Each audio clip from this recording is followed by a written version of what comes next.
We are back.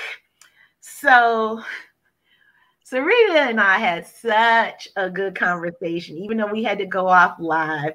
But it is 5 o'clock somewhere. So, this is the after party after the party. And it's a happy hour.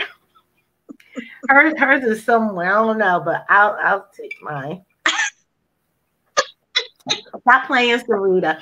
So, yeah, this is after show. If y'all have any questions, just have them come in. But if not, Serena and I are going to just continue our chat. What you say? What say you? I'm here for it. So let's continue. Let's continue. So, what were we saying earlier? We just were on a roll. Being transparent, I think. Yes, and yes. Mm-hmm. And we were talking about just the things that we were told growing up and how that showed up later in life. And just to do a quick recap is I was explaining how I was very sensitive when I was young. Yeah. And my mom told me that I cannot, and these were her exact words, you cannot wear your emotions on your sleeve because the world will eat you alive. And what she said it was supported by my environment. Like I was teased for being like sensitive. I was Sarita gonna cry, but like when I got a whooping, I didn't cry because I wanted to be strong. I'm like I want to show her, she can't make me cry. But you say the wrong thing, I would bust out in tears. And so to protect myself, and this is what human beings do, I shored up those emotions. I stuffed them down and I became tough. I became the aggressive one. I became the one who had a smart mouth, who would cut people off before they could cut me off. Yeah, my first boyfriend will tell you that.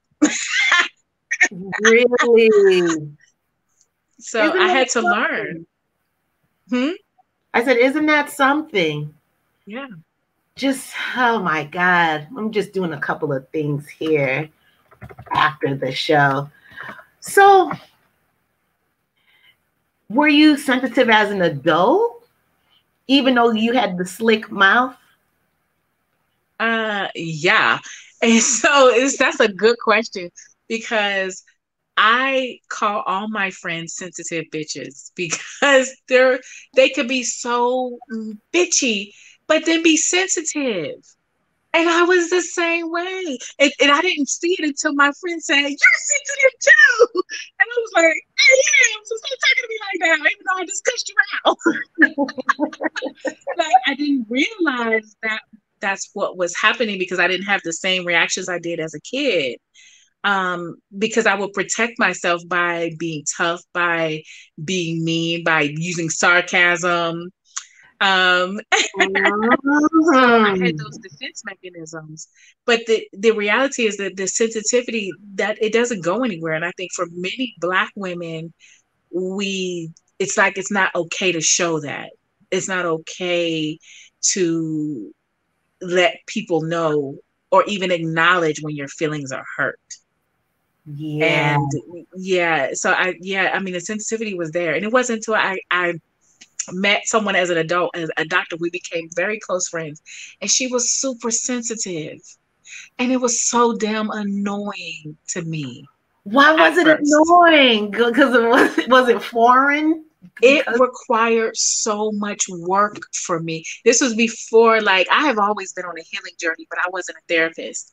And she definitely encouraged me to do it. Like, at this time, I was a hypnotherapist. So I could hypnotize people and relax you and get you to change and do some shit now. But for her, it was like everything I said was hurtful or offensive. And I said, listen, I'm just going to deposit a bunch of forgiveness in a bank account and you can make a withdrawal whenever you're ready because I can't keep doing this.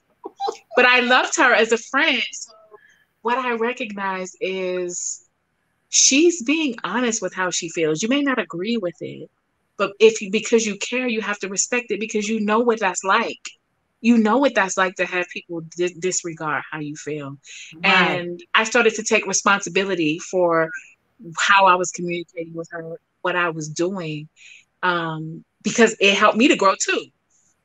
So that was my Mm. first real, and she was like, "I hope your kid is sensitive," and my baby is.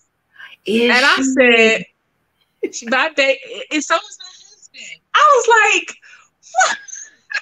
And because we took personality tests, and because I had to take a test when I was at Morehouse for a year, and it showed that my personality, I was an extrovert, but just a little bit over the line. Like I still have a lot of introvert qualities.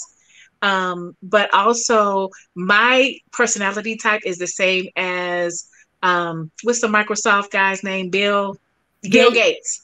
So it's called the commander. So like to be in command, to tell people what to do, and you know what I'm saying? I And took that so test. Is that the 16 personality, like the yeah, Myers-Briggs? actually it's from the Myers-Briggs. So You, yes, they do it in 16 personalities. And I had her take the test, and she was the opposite of everything of me. She was a sensitive feeler. And that is the opposite of me. I'm an ENTP, so I think I perceive, and that's where we were clashing. So in understanding that, we both had to recognize, okay, our differences is a part of who we are, and how can we still be friends and respect the balances while not expecting the other person to change. You know what I'm saying? wow, And that my is. husband is the same personality type. What? I had to take the test. I was like, what the hell was I thinking? Really? I took the test and I am an ESPF. Okay, ESPF. So you, I'm the I'm an performer. ENTP. I'm a performer. See that, I already guessed that. And I'm so glad that you took the test, because these things kind of do, I'm sorry, they do help us see ourselves. So I am that the thinker and the perceiver, like I was saying. So the ENTP in me, like when they're feeling, I'm thinking, I'm perceiving, like I'm processing. But I do believe that I taught myself to do that from my experiences. You know what I mean? To not to shut myself off from being that sensitive type. Wow. So let me ask you this. Do you suggest with your clients that they take the personality test, the Myers-Briggs, for That's you so or for interesting. them? I have not in the past brought that up. Like you should take this. But I definitely encourage people to do it in general, because you just learn a little bit more about yourself and about how you show up in the world. And it also shows that we only have a few personality types. Like we are not all that vastly different. Like human beings only come in so many forms. And if we can understand that, we can embrace those differences. So yeah, I haven't done it with my clients because I'm relating with them on their one-on-one and their problems.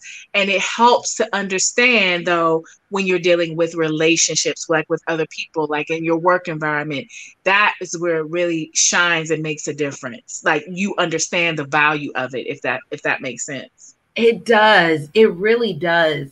You know, what I really like what we were saying earlier before we logged on again about how people show up based on their childhood experiences. So we talked about the trauma. So remember when we first talked on the phone and I told you, I said, I love your voice. It's so calming and it's like a warm blanket on a cold night. But it makes sense because then you said you've heard that before. That's really one of the first thing that drew me to you was the voice. Really? Oh yeah. And then you look so angelic when you talk on your live. Yeah. And then it's funny how you said it was the opposite growing up, or that's what you lacked growing up. Did you say that like from your mom, or you acted the way you were not raised? You're absolutely right. Like that, this Like this is a real me, like the soft, the gentle. Like I used to be so soft spoken. Like people would always be like, I can't hear you, I can't hear you, you know? And I Really? did learn, like from the first time that I was bullied, I knew. Like, let me tell you this story because this is hilarious. I had a ball. And you know, in the hood, people just they don't give a damn about boundaries. So a girl just snatched the ball off me and I snatched it back. And then she pushed me. And then I ran home. I was like, oh, she getting aggressive. Time to go. When I got home, my mom was in the bathtub. And I was like, Mom, this girl trying to fight me. My mom did not even look up from me. She was like this. She was like, either they gonna whoop your ass or I'm gonna whoop your ass. Pick one. And When I there, told her this story again a couple years ago, she howled. She didn't remember. She said, I said that. Oh, hell yeah, you said that. And I said, but Mom, she want to fight me. She said, either they gonna whoop your ass or I'm gonna whoop your ass. So she made me go out there and fight. And wait, I didn't even have to do anything. As soon as I got outside, they were like, she's back!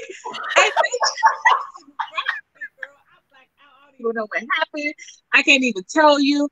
But when I got up off the ground, I went home. My mom made me some hot chocolate, put some little, cocoa butter on my wounds. She was like, see, that wasn't so bad.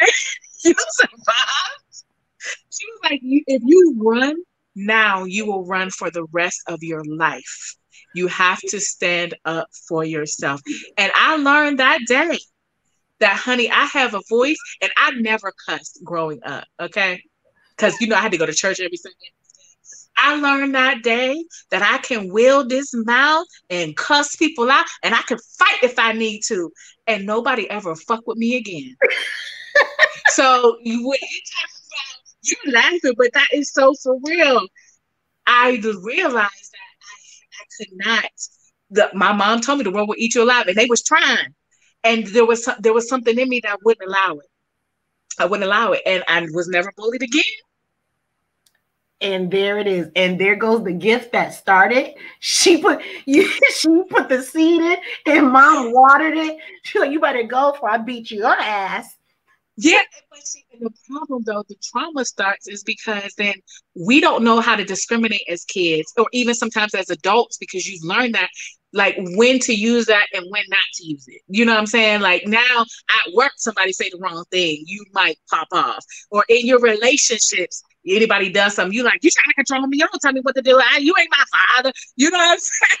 So it is really having, and that's what I think the healing provides, because I learned that it's not safe to be vulnerable. So if I'm in a relationship, how would I know how to be vulnerable with the person I'm with?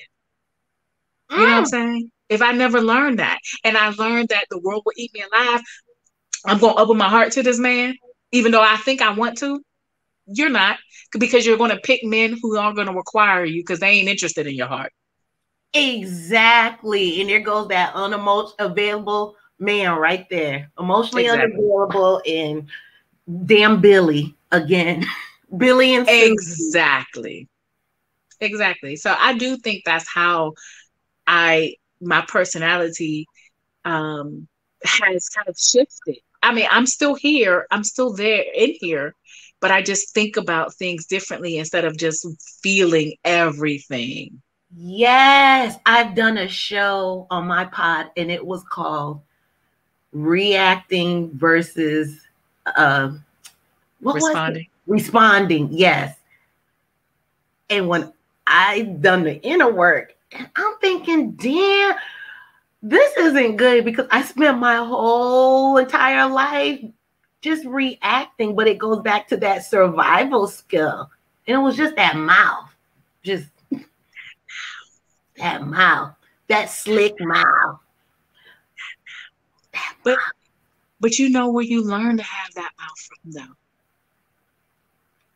though? Where did you learn to get that mouth from? Because you ain't get it from your mama. I didn't get it from my mother. No. I definitely got it from my father. So he gave you two messages. One, don't let nobody just do anything to you.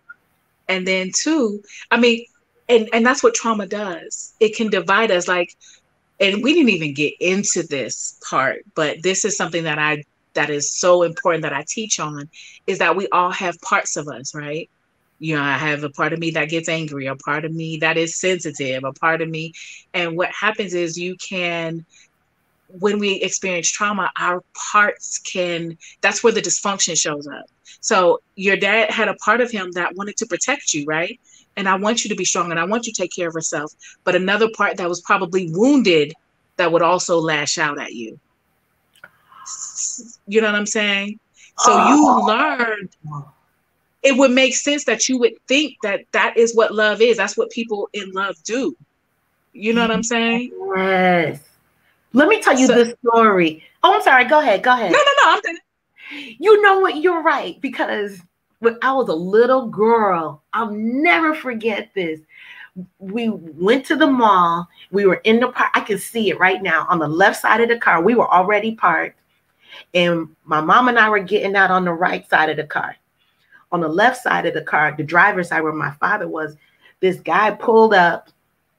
Two guys got out of the car and boom, hit my father's car. So he jumps out immediately and he was about to just go in, like physically in. Yeah.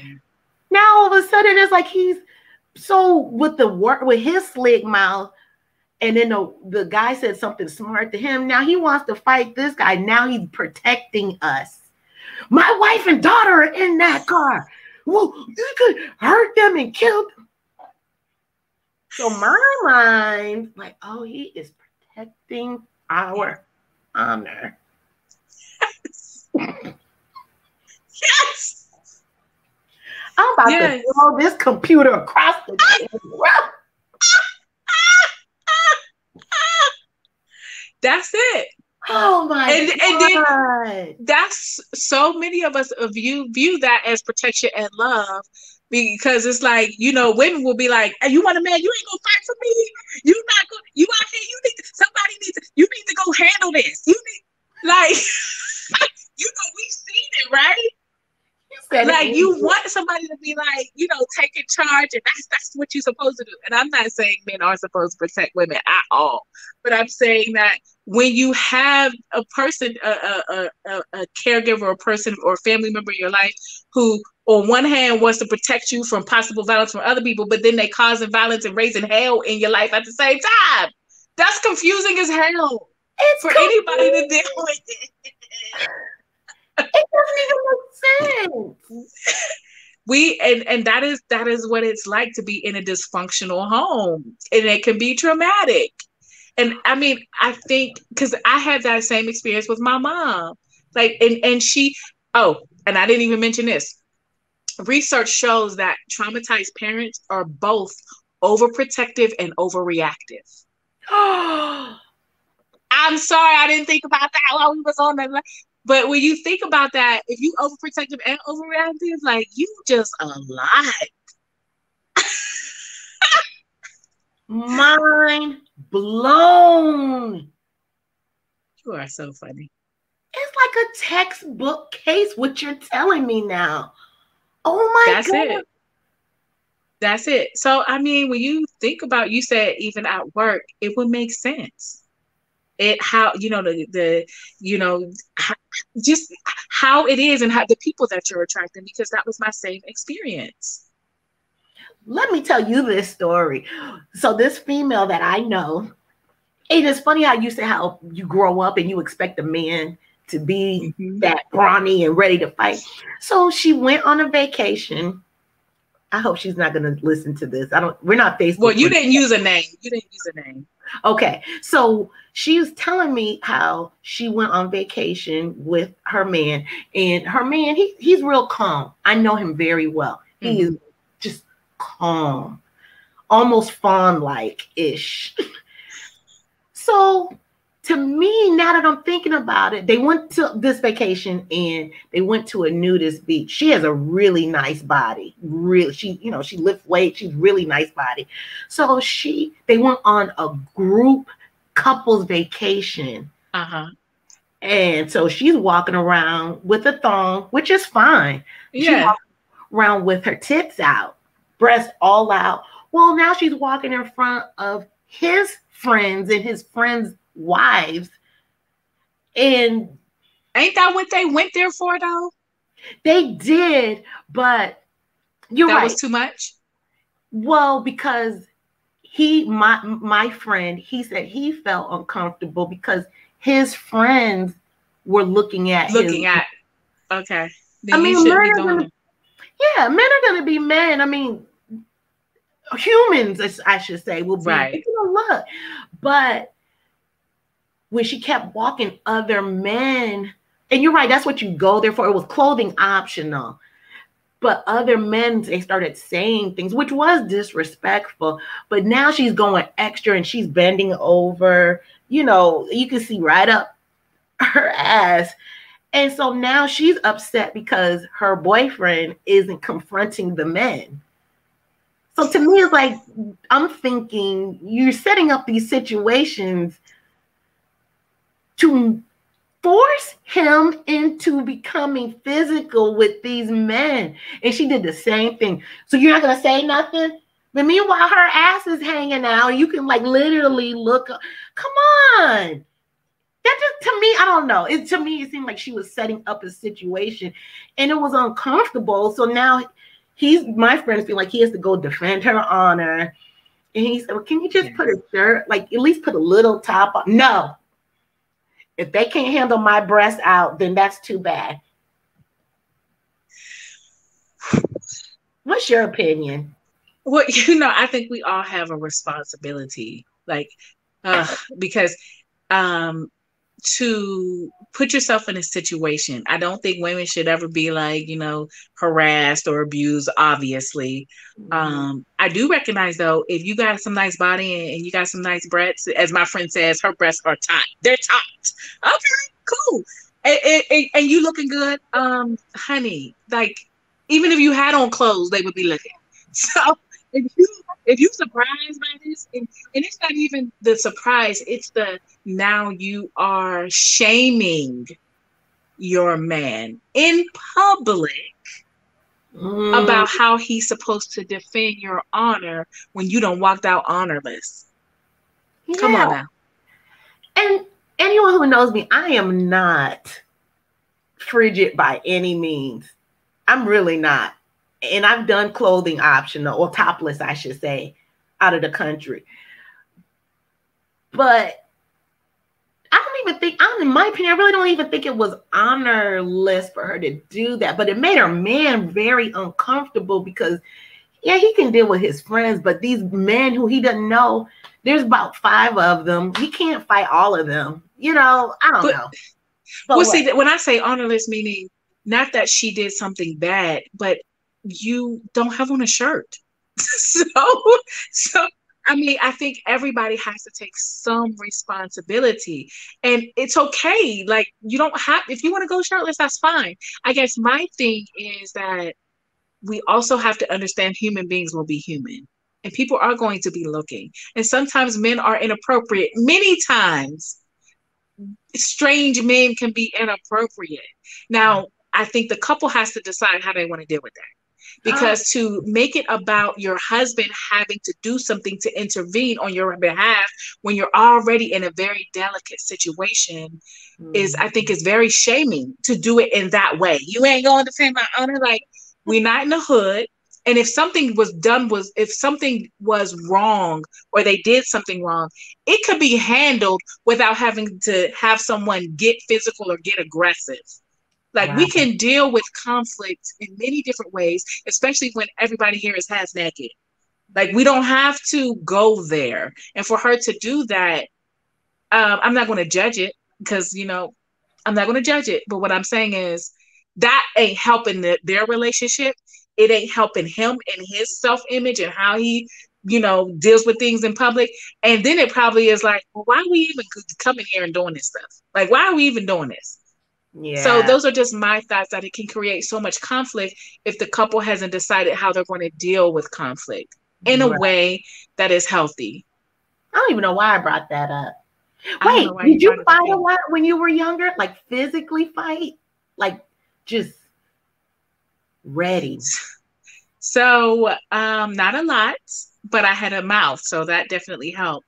I think um, just a few times that I can think of, and it's funny because the second fight I ever got in was I was in the second grade, and we were doing something in the class, and I had a pencil, and the boy next to me snatched my pencil. His name was Robert, I remember, and he snatched it out my hand and started to write with it. So I snatched it back. Like, no boundaries. So I snatched it back. And girl, I blacked out. I don't even remember what happened. That's what I do when I fight. Because apparently there's a part of me that says, let me take over. You too soft. Let me beat some ass. I get that from my dad. My dad was in jail for 10 years for murder. And he is the opposite of my mom. So Get out. um Just yeah. So he was in is jail he for most still of my in jail? childhood. And he's a total huh? Is he still in jail? No, he's out and we have a really good relationship. How long was he Yeah. in jail for? Was in jail for like 10 or 12 years. What? You are hilarious. So, yes. And I mean, he's a very different person now. And we talk and we have hard conversations, but he definitely has taken responsibility for his Mm-hmm. actions. He understands like what his childhood, like we've talked about it. He's not all emotional like that, but he's honest. You know what I'm saying? Yeah. So Did yeah, he so I know brought this that up was because you? there's a part of me that is only going to take so much. And with that fight, I just remember punching him. And do you know I saw him? I was in my 20s. I went home to visit. I went to a bar. He was like, "Yo, Serita, you beat me up in the second grade. Get her a drink." And we sat there and had a drink and laughed and talked. And after that, I mean, I didn't have to fight. I beat up a boy. And I didn't even remember beating his ass. He told me I beat his ass, and I was acceptable with that. I don't even know what happened. But so I didn't have to fight a lot, and I didn't want to fight, but I knew that I could not. I had to stand up for myself. Yes. Did you fight a lot? No, I did not. You know what? I did not. You Everyone don't seem like always, a fighter. everyone always liked me. Like everyone. Oh, now that I think about it, I've always known that. But I will tell you this. This is hilarious. My last fight I had was in college. Who does that? And I definitely can't say the name because I know she knows some Don't you people. always protect the guilty? Yes. So we got in a fight. We lived in the dorm, so there was two it was a suite, two bedrooms, living area in the middle. And so it was a guy who I was just seeing. We weren't even together. We just saw each other a couple times. Well, she started dating him on the sly. And then she got bold with it. And I'm looking out the window and they're dating? What's going on? So instead, in my immature mind, instead of talking about it, I'm up here acting, like an asshole. I was even stealing her cable, bold as hell. No, Yeah, you wasn't. yeah. I put up a cable and it went and threaded right in my room. I wasn't trying to hide it. And we were both being passive aggressive with each other. So one day, everybody was gone to class. I slept in and she slept in. And what it was, a cable guy came with to shut the cable off. And so I came out. Who am I? I came out like he was shutting my own cable off. And I'm like, what's going on here? No, you didn't. And I had on this little nightie with no panties on, right? And so she ignored me. And so when the cable guy was about to leave, she was calling me all kind of bitches and just everything. And I'm thinking, well, I'm used to that, so that don't bother me. And then out of nowhere, boom, she pushed me. And as Oh. I was tumbling back, I said, oh my And didn't have on no panties with your no, nightshirt on. with a nightie that was right above my butt cheeks. And I remember thinking, I'm gonna have to fight her, because then I had a flashback of my father. Don't you let anybody ever mess with you and take advantage. My dumb ass. I went into my bedroom. I put some shorts on, and we got to going, boy. Oh my God, we tore that dorm room up. The cable guy couldn't stop us. It was probably wait, the cable guy was trying to stop you? I know he was like, what the hell is going on? It was like he put his hand in a bag of cats.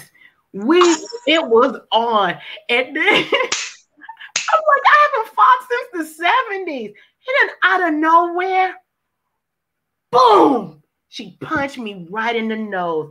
When I say now I understand what stars mean when you get punched, you see those cartoons. Oh my God. She punched me so hard. You feel it right now. It was right here, right on the bridge of my nose. Ooh. And after that, I picked up my other roommate, who I'm close with to this day. I picked up, her grandfather had died a week before. I picked up. Don't say his arm. I threw the plant. There was dirt everywhere. And I went and got an extension cord, and I started beating her just to get that girl off of me. Wait, why the hell was she waiting around for you to get all this shit? She was trifling. I was being an asshole. You know. You really got an extension cord. Yeah, there was one like right there. I had to get her. Look, I'm short. I'm only 5'3", 5'4". She's about 5'9", and she punched me so like it was just too much. I'm like, I don't even know how to fight. What am I gonna do? What am I, Yeah. And you talking all this stuff, and it's not even your cable. And you talking about I'm 33. Yeah. You was 5'9" when you was still in that cable. I had to be, because I didn't want her to punch me in the nose anymore. That shit hurt. You had to protect yourself, baby. Yeah, and I just remember I went up like a Mike Tyson uppercut. Whoa! That extension cord, and I made sure to beat her with the plug part. And Cerita, that plug went just like this, right up her face. So that was in the 90s.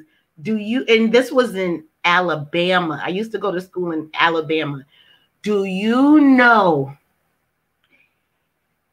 20 years later, I'm here in Atlanta, was at the dermatologist with my mother, and I saw her walk in, and the 20-something-year-old Ursula just reemerged.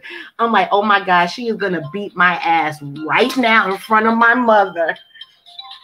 It was crazy. And did y'all laugh? Wait, did it cut her face? I think there was a dark mark, like a keloid. She didn't say nothing though, did she? No, we didn't talk about it, but I'm not gonna lie. I had sweat dripping down my spine. I was like, well, at least you can't beat me inside of the office, because we are in a nice dermatology office. However, it was that kind of like, hey. That is hilarious. I should have just and we were like, hey girl, hey, and we didn't talk about it. Oh, good. Thank God. And I'm like, she ain't want to fight. She knows it. She ain't got time for that. She probably could have beat me up again, but see, we're not doing that now, because I have better tools, literally. Exactly. Exactly. To say that, to go back to our conversation about growing up, I should have taken on more of my mother's approach. No. Why do you say that? You wouldn't. Just from the little you told me, why would you? Because you want it to be everything other than that. I mean, just imagine you have a father saying, don't let anybody, but what is he doing? And to her, you know what I'm saying? Yeah. Why would you? I mean, some of us, like, we will attract similar things in you later on, like in our future or in our relationships, but we will still fight against it. We will still attract the same thing and still be trying to master it, trying to manipulate it, trying to fix it, trying to say, hey, let's go to counseling. Hey, let's work it out. So you may not be like her in terms of her personality type, but you're attracting the same situations that you saw her put in. You know what I'm saying? Yeah. I mean, that's not just you. That's what we do. You are on point with that. That is so true. Oh my God. So if something, a personality is already ingrained in you, not that I don't want to change it now because this is who I am and I'm loving this, but like, how do you, will it always stay with you? When you like, say it, what do you mean? So like you said, how, you know, I acted like my father, you know, just, and both of us have said that. Does that carry on into our 70s or what? So I'm going to say this, and my phone might hang up because we done talked so long. My battery died because the charger. I'm in a different location. It just gave me the notification, like, wrap it up. But you said, say that again about, because you said with your, how we both said how we can act like our fathers and how that's in us. But does that translate into our 60s and 70s? And you know, like, is that ingrained in our DNA? Like, is it etched forever? Well, I think that it is a part of us because that's what we've experienced. But I do think through like the work that you're doing, the work you've done, the healing that we do, it I think it transforms how that shows up. Because we transform in how we see things, how we see people, how we deal with conflict, how we internalize things. Because if I've experienced trauma or shame, then my orientation to the world is that, oh, there's something wrong with me. So, you know what I'm saying? I will be more, I have more self-blame, more guilt. You know, I'm just saying in general. But if I have an orientation where I've been through things, and I do have personality types from my dad that's don't take no shit. But I also have experienced, you know, a mom where I was required to be a little bit more submissive. Those different parts of me will show up at different times and in different situations, depending on how I'm triggered. Like, for example, for me, that showed up with authority. Like, I never cussed the boss out because it was always like my mom would tell me that you need to respect authority. You need to respect what you're told. And that was something that was, it was active in me to break that, because I would feel this feeling that would be trying to get me to pull back in those situations with authority. And I would be struggling and fighting against myself. Like, no, Sarita, you got to speak up. You got to, like, the other parts of me would step back. And that part of me that my mom had put in me about authority would show up.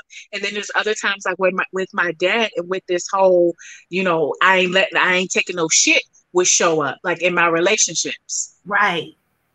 So yeah, I think those parts are there, but the roles that those parts play, the things that you do, it changes as you witness yourself and go through the healing, because those parts don't need to act that way anymore. You know what I'm saying? There's no need for it because you see the world differently. You don't see those things as threats anymore. You know what I'm saying? Yeah, the threat part. Yeah. Does that go back to that amygdala hijack? So you're not in that fight or flight anymore?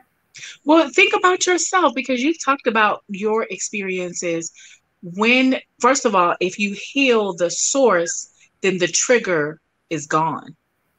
Like, if I heal the source of those emotions that may have had me feeling abandoned or rejected or ignored or hurt, or, you know, the things associated with the trauma, if I heal that, then the trigger no longer ceases to exist, because remember, the trigger is based on a painful learning experience.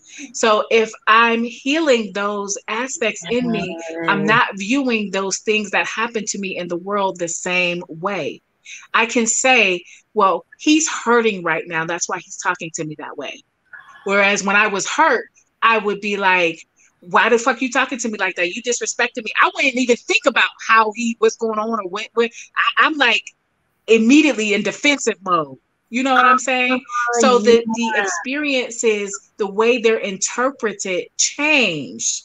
It changes as we mature and evolve in our own, our own growth and our own personality and how we look at ourselves and other people. So those things that would be offensive, they're no longer offensive because I know you can't hurt me and I know who I am. And I know that I could just remove myself from the situation. I don't have to deal with it. That Versus makes I need to show you how you need to treat me. I need to, I don't have that defense because I honor my peace and my ability to stand in who I am without having you manipulate me through your emotions and your actions. that makes so much sense because there's a few people who have butted heads with, Mm-hmm. and now I feel sorry for them. Mm-hmm. Because before it was always, including him. Him, okay, him. Yeah. As opposed to always, like you said, I'm going to show him. And then it's really just that little boy inside that, Exactly. oh, Exactly. mind blown. So because you've grown, you see the reality of what you're dealing with, the reality of who the other person is, and the reality of you. You see it differently, and which makes you less reactive. Because if you can see the little boy in him, then there is no need for you to get it to fight that little boy. There's no need for you to do that because you recognize what it is, and you recognize you can make a different choice. And that's for anybody, that's the things that used to trigger me to getting angry or getting upset. It's not that I don't get upset because I do, but now I'm like, yeah, delete my phone number and we don't ever need to have this conversation again. All right. Bye-bye. You know what I'm saying? I'm going to create distance and I'm going to do it intentionally and without having that back and forth because it no longer feels good. Before it was normal. That back and forth was normal. Yes. Now it's not. It's not. You're right, because it's the last word isn't needed. You can, and I'm going to say this before my phone hangs up, is Yeah. you can be right or you can be happy. You can fight to be right or you can have peace. You can be right or you can have, the power of your decision. Like, I don't have to be right anymore. I don't have to do that. Mind blown. Damn. Girl, you are just full of gems. Ooh. I love it. Thank you. You're so affirming. And you're so confirming. We match. I love it. I love it. You did not robot. I love you. Do it, girl. Do it. You are a superstar. Right. We are going to definitely talk again before November 6th. I look forward to it. I'm here for it. Oh, and make sure, like the conversation we had yesterday, that Q&A for your project, definitely you can always call me before then. This is my jam right here. Let's do it. Well, that's why we are such a good match. And I'm so grateful for you. And I just love your energy. And I feel like, it's so interesting. Like when you go through the growth, you connect with different people, right? And it's just like the vibe is different. It's not based on, there's this competition or this, dissension. It's just all about like just vibing and enjoying. And I love that. And I'm grateful for you. Thank you. This is authentic Ursula right here. So I already know. You can't fake that, baby. Can't nobody fake that. I know. Oh my God. Well, you have a great weekend. Hug little mama for me. You are a treat for this world, girl.